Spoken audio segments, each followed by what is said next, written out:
Hello and welcome. Have you ever felt adrift? Like you're moving through days without a clear North Star, each choice scattering your energy rather than guiding it? What if the first step to being truly useful in life is not learning new skills, but crafting an unshakable inner compass that points unwaveringly toward what matters most? If you find this summary helpful, don't forget to like this video, subscribe to Booksnap, and comment below the title of the book you'd like us to summarize next. We'll make it happen soon. Marisol flipped through the glossy brochures of top law firms, each promise of prestige and paycheck more dazzling than the last, until she felt her pulse slow and a cold certainty wash over her. She had built her career on ambition's rails, yet at 45, the victories left her hollow. Each promotion felt like a rung pulled from beneath her, demanding another climb. One midnight, consumed by an anxiety that no bonus could soothe, she realized she'd lost sight of why she'd become a lawyer in the first place. Growing up, she'd been the child who pleaded for justice on the playground, defending classmates with the fervor of a champion. She'd imagined a career forging fairness, not chasing billable hours. That childhood spark, the call to serve others, had flickered out under the glare of office politics. Marisol knew she needed a new tool, her own inner compass, calibrated by core values rather than external rewards. Drawing from Be Useful, 7 Tools for Life, she began by reclaiming her values in a small notebook she carried everywhere. She sketched a simple map, at its center, justice, compassion, integrity. She then marked 4 quadrants representing roles: lawyer, sister, mentor, community advocate, and wrote down one action in each role that would express those values. For the lawyer, offer pro bono hours to underserved clients. For the sister, weekly calls to her estranged brother. For the mentor, volunteer at the local youth center. For the advocate, organize a neighborhood legal workshop. Each morning, Marisol placed that notebook on her dashboard before driving to the office. When the clock struck 10 and she felt the tug of busy work, contract revisions that padded her ledger but not her soul, she glanced at her compass. Was she advancing compassion or just closing files? On days she ignored its call, the pang of dissonance followed her home, a heavy reminder that a life without compass feels like walking through fog. She built a ritual around her compass. At dawn, she poured a cup of tea and read aloud her 3 core values, feeling their resonance in her chest. In her car, she recited 1 quadrant action she would honor that day. If she couldn't still voice it, she knew she'd slipped off course. Over time, these rituals anchored her choices. A tense negotiation transformed when she paused to ask, what would compassion demand here? A strained conversation with her brother resolved into an honest apology delivered with integrity. As weeks passed, Marisol felt a steady pulse of purpose. Her pro bono clinic gained a reputation for kindness under her leadership. Her brother's gratitude blossomed into reconciliation. In mentoring youth, she saw flickers of justice-seeking in curious eyes. Her compass guided her not to fewer obligations, but to the right ones, those aligned with her true north. Where once she had felt like a passenger on ambition's train, Marisol now held the conductor's whistle. She turned down lucrative billable targets when they clashed with her compass. She redirected her firm's charitable budget to causes dear to her values. No longer was success defined by someone else's metrics. Success became living each day in harmony with her internal map. That inner compass remains the foremost of the 7 tools, the guiding force that transforms scattered effort into meaningful impact. It doesn't eliminate challenges. It shows you which direction to tackle them. It doesn't promise an easy path. It ensures you walk the one that matters most. Elijah's breath came in ragged gasps as he crossed the finish line of his first marathon, legs trembling from miles of pavement and lungs burning with every step. The roar of the crowd blurred into a distant roar in his ears as he staggered to the sidelines, medal in hand. He had pushed himself to the brink, chasing a single, monumental goal. Yet, in the quiet that followed, a new question arose. How do I sustain this momentum? Not just explosive peaks, but steady progress that carries me forward. In Be Useful, the second tool reveals itself as resilient momentum, the ability to harness small wins and compound them into unstoppable forward motion. Elijah realized that the all-or-nothing surge that carried him through those final miles couldn't power his everyday training or the next marathon looming a year away. He needed to translate extraordinary effort into sustainable progress, turning each step into a building block for lasting growth. That evening, as he iced his knees, Elijah drafted a new plan. Instead of chasing gargantuan runs, he would focus on micro-momentum rituals, daily practices that felt modest on their own but, over time, compounded into transformative fitness. His first commitment, a 5-minute routine each morning, alternating lunges, squats, and core stretches. Day 2. A 3-minute mindfulness belly breathing to center his mind before work. He jotted these into a small progress journal, noting each completed ritual with a simple checkmark. The practice felt almost too easy, hardly worthy of a marathoner. Yet on days when the cold outside closed gym doors or work deadlines stretched past dusk, those micro-moments became non-negotiable anchors. Instead of staring at an 8-mile run with dread, he celebrated 3 minutes of morning squats, savoring a win that required only his presence and intent. Within weeks, Elijah felt the subtle surge of cumulative impact. His morning routines fortified his legs and core, easing the stiffness that once plagued his long runs. The mindfulness sessions sharpened his focus, helping him tune out midday distractions and work with fresh clarity. Each checkmark in his journal, a petty victory, reinforced his commitment to showing up, inch by inch. Emboldened, Elijah expanded his momentum toolkit. He introduced post-run prouds, a ritual of jotting one aspect of each run that felt strong, whether pace consistency, breathing rhythm, or carefree joy in a sunrise route. On tough days, reviewing these prouds rekindled his motivation, reminding him that progress often hides in the smallest details. Elijah also embraced the power of compounding accountability. He recruited 2 running partners, a former college teammate and his neighbor, and established a Sunday check-in call. Each week, they shared one micro-momentum practice they had upheld and one they'd stumbled on, offering encouragement and shared solutions. This collective momentum not only buoyed Elijah through plateaus, but forged bonds of mutual support that deepened their shared resilience. As months unfurled, the synergy of micro-wins began to bear fruit in unexpected ways. Elijah's paces improved, not through grueling speed drills, but through the steady strength building in his legs. His injury-prone ankles grew sturdier, thanks to morning balance drills he once dismissed as trivial. Mentally, he navigated life's stresses, work crises, personal setbacks, with a calm born of daily mindfulness practice, translating his runner's discipline into every facet of his life. When the next marathon arrived, Elijah lined up with confidence. He no longer wrestled anxiety at the starting gun. He trusted the momentum woven through half a year of daily rituals. As he crossed the finish line, seconds faster than his last time, his victory felt deeper.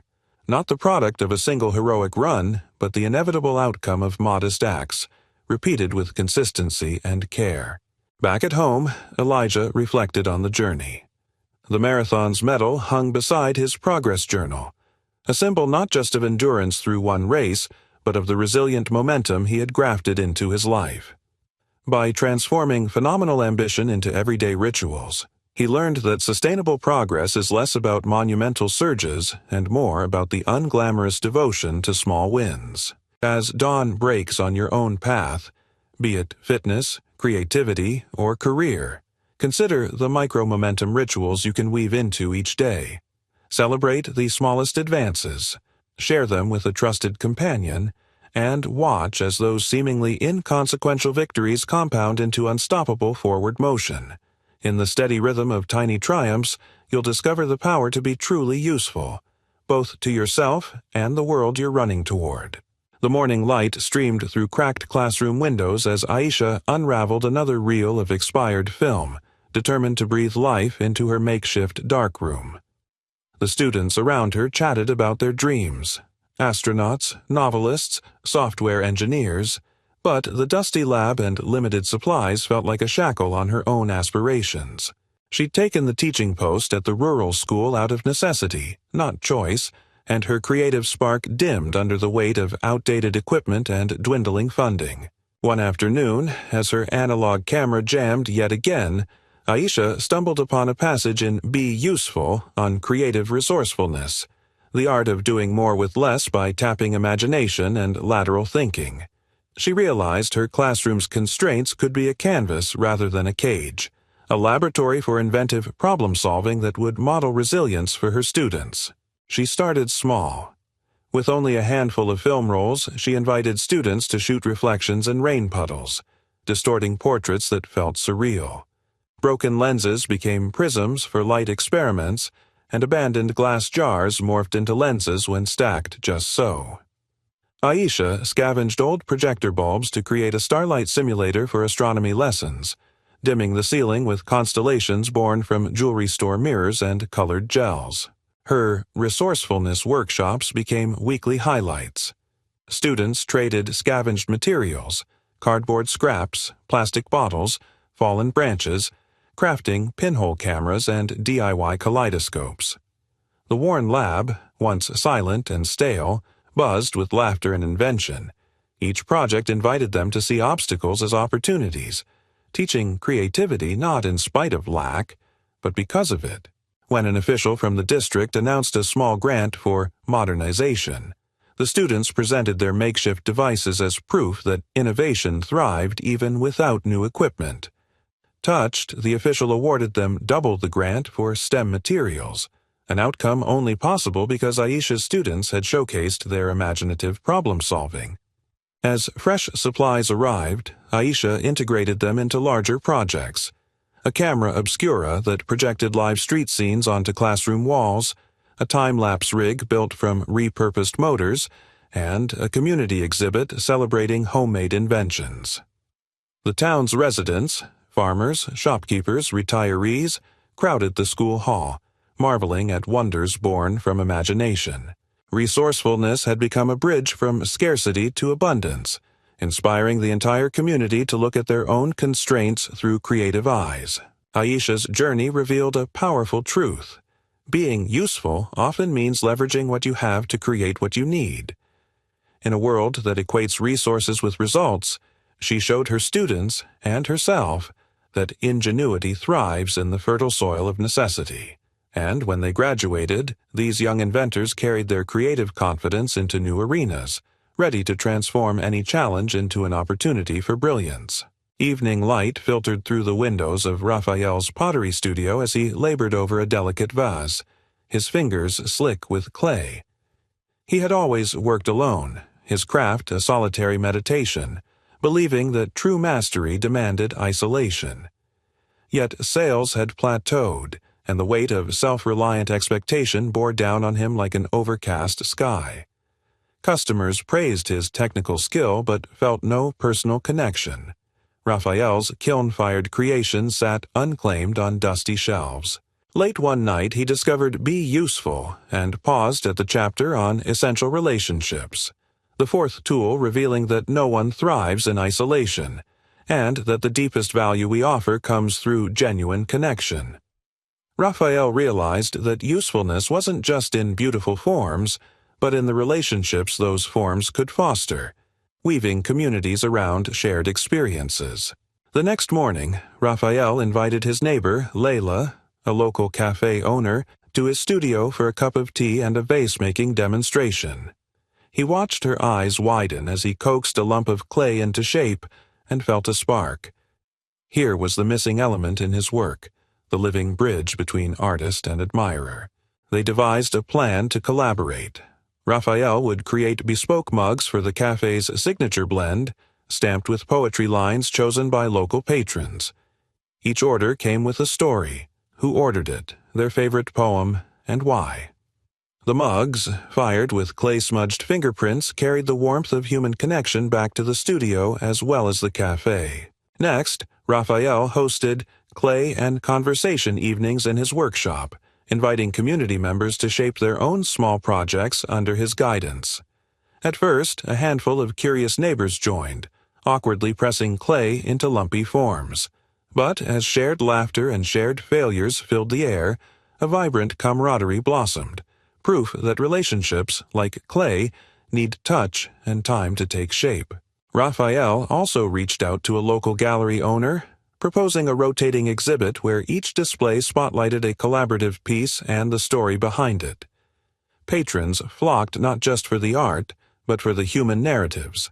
An elderly couple's hand-thrown bowl commemorating 50 years of marriage, a teenager's first splash of color capturing their journey through grief.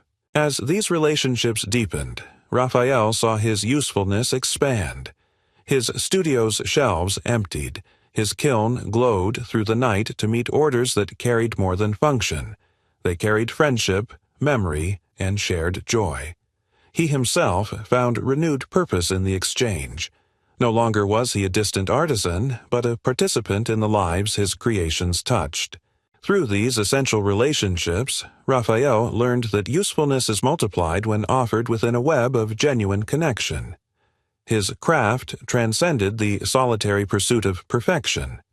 It became a communal celebration of creativity, each piece a node in a network of shared stories.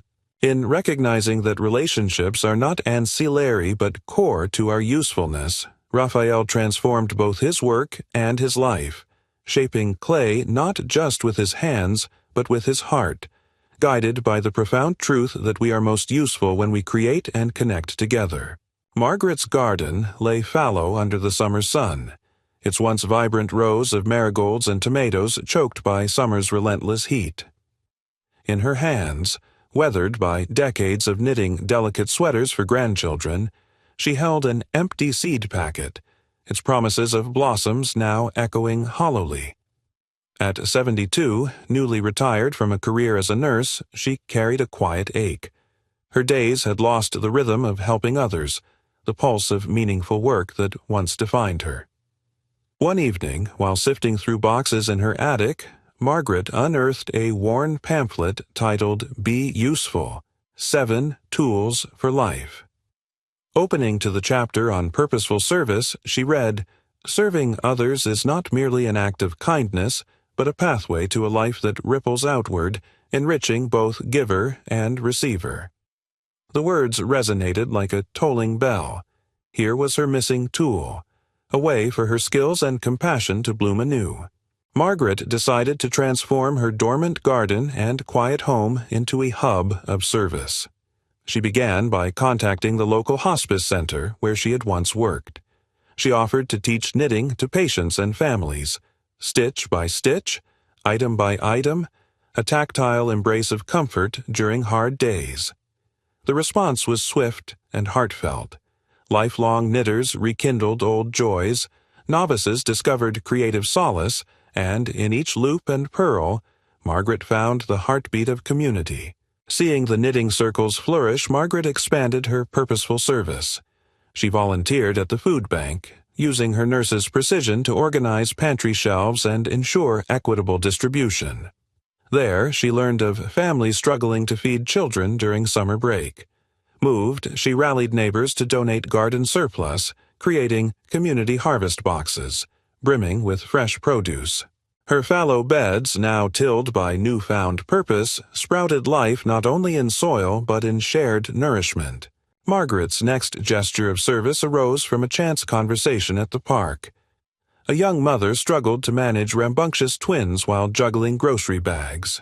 With the calm assurance born of years in emergency wards, Margaret offered a helping hand, carrying one child's bag, coaxing laughter with a gentle game of peekaboo. The relief in the mother's eyes glowed brighter than any floral bloom. In that moment, Margaret understood that purposeful service is not confined to formal roles, but blooms in every compassionate act. Invigorated, she organized an intergenerational program at the community center, Garden Stories, where children dug rows beside elders, listening to tales of seasons past, of wartime rationing gardens and victory blooms. Beneath the sun, seedlings anchored roots of intergenerational bonds, as Margaret narrated how purpose had always been the secret fertilizer of a fertile life. As summer waned, Margaret looked around her transformed world. A bustling knitting circle, a well-stocked pantry, a thriving community garden, and laughter dancing between playground swings and elderly benches. Each act of service fed her spirit, replacing emptiness with the warmth of shared meaning. In her own hands, she saw the same resilience she had once offered to patients, proof that purposeful service is not age-bound, but spirit-bound. Margaret's journey revealed that being useful through purposeful service does more than fill hours. It shapes lives, intertwining the well-being of others with one's own fulfillment. As autumn leaves began to fall, she seeded her final rows of bulbs, promises for spring. In each bulb lay her legacy, a testament to a life blossomed by the simple act of serving with intention, compassion, and unwavering purpose. Silence hung heavy in the conference room as Maya watched the live dashboard flash red. User metrics had plummeted by 40% overnight, and her fledgling startup teetered on the brink. The pitch deck she'd crafted with painstaking care now felt like a flimsy shield against a storm of uncertainty. Investors' questions echoed in her mind. What went wrong? Can you pivot quickly enough? Fear clenched her chest, the old impulse to freeze when facing the unknown. Yet, as she stared at the graphs, one line from Be Useful rose to the front of her thoughts. In times of crisis, the most useful tool is fearless adaptability, embracing uncertainty as the forge of innovation. Maya realized that fear, while natural, threatened to chain her to paralysis. To be useful in this crucible, she needed to harness bravery, to navigate the unknown with curiosity and resolve.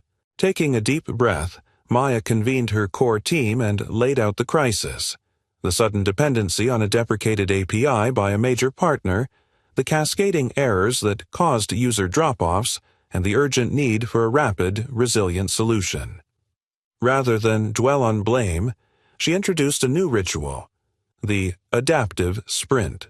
For the next 72 hours, the team would work in focused cycles, identify the most critical failure point, brainstorm 3 divergent solutions, prototype each, and test under real conditions. No idea was too radical. That night, Maya locked her laptop, confident in her team's adaptive framework rather than her own immediate answers. She slept with a mind buzzing not with dread, but with potential paths forward. At dawn, she joined the adaptive sprint stand-up, a rapid-fire session where engineers sketched microservices to bypass the broken API, product designers imagined a seamless user switch to an alternate workflow, and data analysts mapped out fallback usage patterns. Each plan felt bold, some even audacious, and each carried its own risks. Maya chose to prototype 2 approaches simultaneously. One team built a lightweight middleware that translated calls to the legacy API into new endpoints.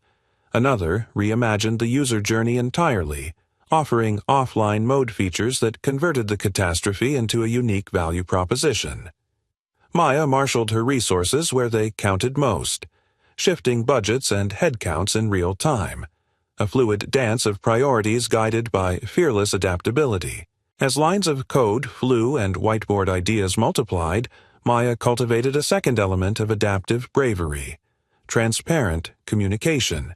She kept investors and partners apprised of each hypothesis, each prototype's outcome, and each pivot in strategy. No sugarcoating, but framed as steps in a collective problem-solving adventure.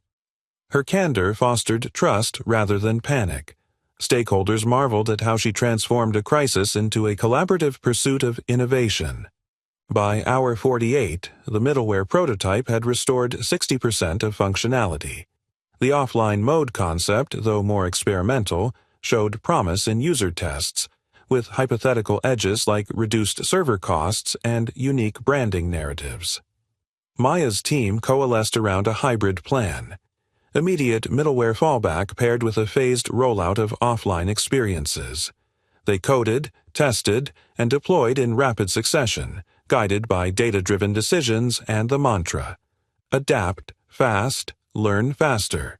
When the new release went live, error rates plunged, user engagement rebounded, and feedback poured in praising the unexpected offline features, a silver lining in the storm. The crisis had not only been averted, but transformed into an opportunity to differentiate their product. Maya breathed a long, relieved exhale, proud not just of her team's technical prowess, but of their collective courage to venture into the unknown and emerge stronger. In the days that followed, Maya debriefed with her advisors and codified the lessons into the startup's DNA.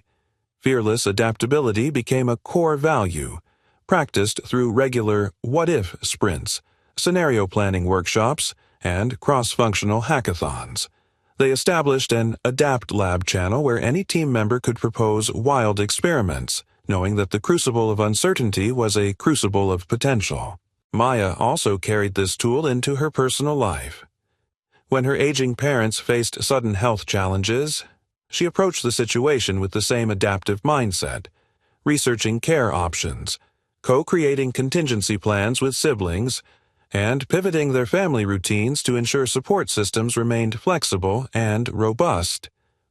Her newfound bravery turned overwhelming fear into a roadmap of responsive actions. Through this ordeal, Maya discovered that being useful in crisis requires both courage and structure, the willingness to leap into uncertainty, bolstered by rituals and frameworks that channel fear into focused creativity. Each misstep became a lesson, each prototype a beacon guiding them toward resilience. And in each adaptive sprint, Maya and her team proved that usefulness shines brightest when we embrace the unknown with open hearts and agile minds. As night settled once more over the city, Maya closed her laptop, her desk lamp illuminating the scribbled plans that saved her startup. She felt a profound gratitude, not just for the outcome, but for the crucible that had tested and refined her purpose.